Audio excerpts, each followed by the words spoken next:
We're backstage at the Starland Ballroom. We're a few hours from your headlining performance. Any pre-show rituals?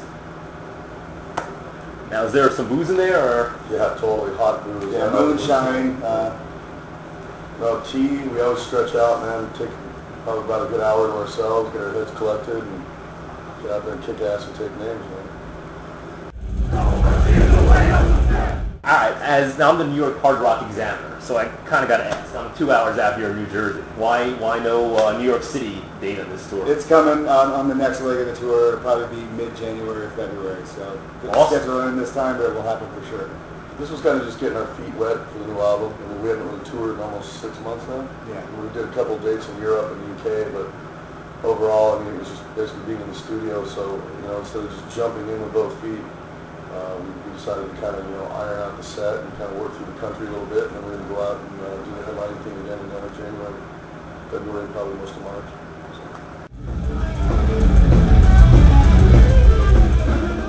And you guys started 4 years ago. The first record came out not even 2 years ago. But you guys have OTEP opening for you. You have Shadows Fall. These guys have been around much longer. You guys essentially skyrocketed up the charts here. What do you attribute that success to? Hard work. Yeah. Waking up every day and doing family values at 12 o'clock in the afternoon, going out. And people misconstrue, what it takes to be out here. We're just like handed some giant deal, and we just got thrown into the mix.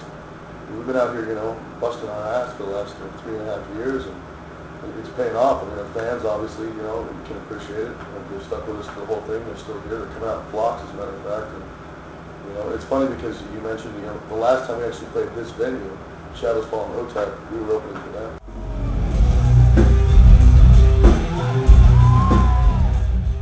Let's talk about the new album for a bit. War is the answer. So what's the question? So what's the question? That's good. There is no question. Yeah. Since the dawn of time, I mean,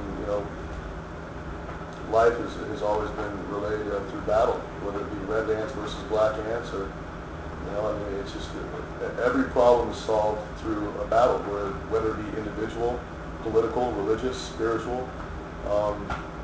And for us, it's just, this was our time to rise. What's your favorite track on the album? You each have a favorite? My favorite's Dying Breed. I just think the energy's great. I love the melody. I think it's a great chorus. It's a lot of fun to play on drums. Good to be ripping double bass throughout it for the most part, so it's cool. That's my favorite track. Yeah, I'd say Dying Breed, Far From Home, Folly and Hate. That's a killer one. Yeah. And then we put out 2 songs that weren't originally that were on the original album, but we decided to dissect them and wait, to Succubus and Undone, and the cover of Bad Company. I mean, I can't really pick a track, to be honest with you. Now I'm thinking about it, because we really did bust our ass to make sure that this was a step up from what the last album was. And I'm so proud of my guys and getting work with Kevin Churko and Randy Staub on this, and everybody in my band just they came to the plate, and they brought the talent that we knew we had, and especially have an instrumental, which is, by the way, that was my idea. Yeah, Ron Played the singer. I was going to ask you about that, actually, about Canto 34. I mean, that's like old school Metallica, Megadeth style. What inspired that? Well, I brought it up to the guys that, nobody's done anything like that since Metallica in the early days, and having such a talented group of musicians around me, there's no need not to expose it.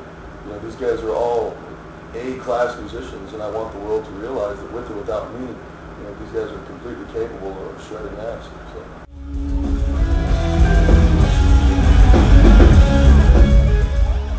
Now, I read an interview, or I think it was actually Zoltan's review of the new album, and he said a story about Ivan showing up at the airport with just your passport and clothes in your bag. Is that true?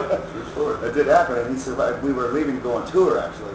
Right, you're going to Europe, right? Yeah, and he survived the whole damn tour.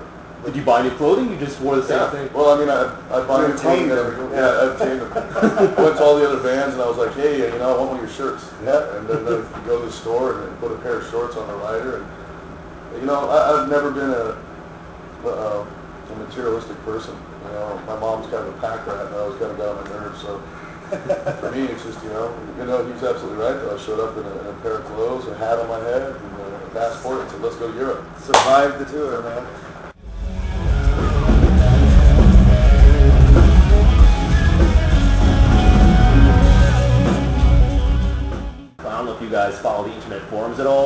Do you have any thoughts on blabbermouth.net? You know what that is, or it's heavy metal news? I know what it is. I think it's entertaining. I mean, To say the least. it is entertaining. I have people that, tend to talk a lot of stuff on that, I guess hating or whatever, but it just makes me laugh, man. I mean, that's where I first heard of you guys. I was reading Blabbermouth and I keep seeing this name, like, that's a killer name. I gotta check these guys out. And then I saw you guys on Mayhem Festival, and I'm like, these guys are going somewhere. So I've seen Blabbermouth give you guys a lot of love, actually. Really? Yeah, the comments and the I articles. must be reading the wrong ones then.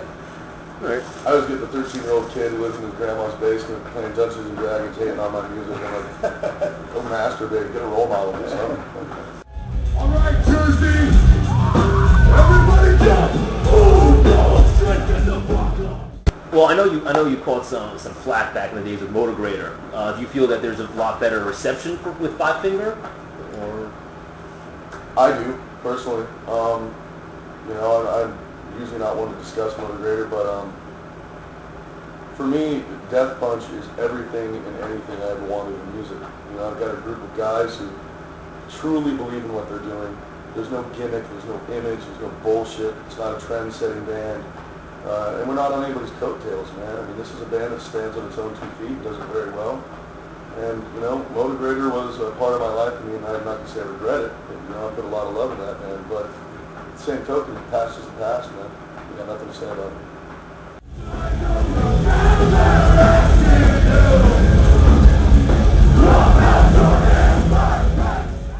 Are there any bands you say directly influence the sound, or it's just an amalgamation of everything? Yeah, I mean, Caught me in the middle of the sentence. we're fans of good music, man. So sure, our influences creep into our sound, but I mean, we kind of just set out to do what we wanted to do. We weren't trying to rip anyone off or copy a style. So If there's influences, you'd have to start at Mozart and work your way up. I mean, honestly, for me, I'm a huge Alice in Chains fan. Always have been. Pantera, of course, Sepultura, Slayer. But there's other sides of it. There's Moody Blues and Fleetwood Mac, The Cure, The Misfits, Depeche Mode, and stuff like that. I'd be dumb if I said they didn't influence me in some way or other. Have you heard the new Alice in Chains album? yes, Yeah. Like it? I like it. I do. And what do you think of the new singer? Think he Nailed knows what it. he has to do? Yeah, oh, yeah, I think you nailed it. I'm usually the one that would be like, don't replace a dead man. You know what I mean? Lane Staley is just an amazing singer, always was, and he was probably one of my biggest influences. I, at first, was thrown off by it. I was like, this is unacceptable, I can't believe they're doing this. But the more I listened to it, man, he nailed it. And you can actually see that, Jerry was a predominant piece of that band, and, they haven't lost anything, that's for sure.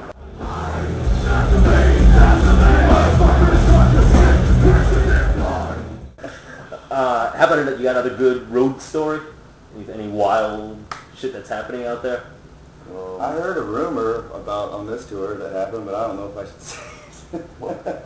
The whole going to the bathroom in the bunk thing. Oh, yeah. That was another band, and I won't mention the bands, but let's say it's right? One of the guy drinks too much, passes out. The guy beneath him wakes up to a dripping sound and wakes up, and the guy had apparently Kissed his bum. did that. That's what I hear. And I'm not mentioning names, And so it trickled down into the other guy's face, and that was that gross. happens. You're my disease!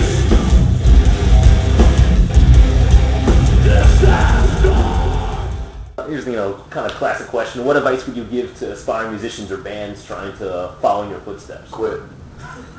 Go back to school. Or, Listen to your mom. just keep going, man. It's about survival. You have to do what feels right in your gut, and you can't, sway from the course, man. And it will be challenging at times, most likely, but you just got to stick with it.